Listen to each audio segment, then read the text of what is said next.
Siz bu videoni ko'rayotgan bo'lsangiz, demak siz quyosh panellariga yoki sizga yetarli bo'ladigan quyosh elektr stansiyasini hajmini bilishga qiziqqansiz. O'zbekiston hududi joylashuviga ko'ra insolyatsiya, ya'ni quyoshli kunlari bo'yicha juda yuqori ko'rsatkichga ega. Bu ko'rsatkich oxirgi 20 yillik statistikaga ko'ra 365 kunning 300 kunidan ko'prog'i quyoshli kunlarga to'g'ri keladi. Quyidagi xaritada O'zbekiston hududlarining o'rtacha kunlik generatsiya ko'rsatkichlari keltirilgan. 1 kilovatli stansiyani Andijon va Farg'ona hududida o'rnatsangiz, kunlik 3.6 kilovat.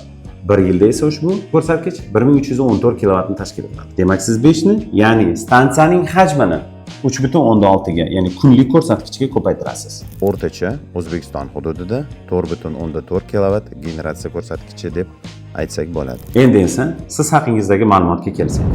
Masalan, siz bir oyda 600 kilovat elektr energiyasi ishlatasiz. Bu bir kunda 20 kilovat degan. Kuniga 20 kilovat ishlatsangiz, siz uni 4.4 ga bo'lgan holda 4,5 kilovat stansiya quvvatini chiqarib olsangiz bo'ladi. Buni haqiqatga yaqinlashtiradigan bo'lsak, bu 5 kilovat bo'ladi. Agar siz ham xonadoningiz yoki tashkilotingizga yuqori sifatli quyosh stansiyalarini o'rnatishni reja qilgan bo'lsangiz, bizga murojaat qilishingiz mumkin. Biz sizga bepul maslahat va bepul hisob-kitob qilib beramiz.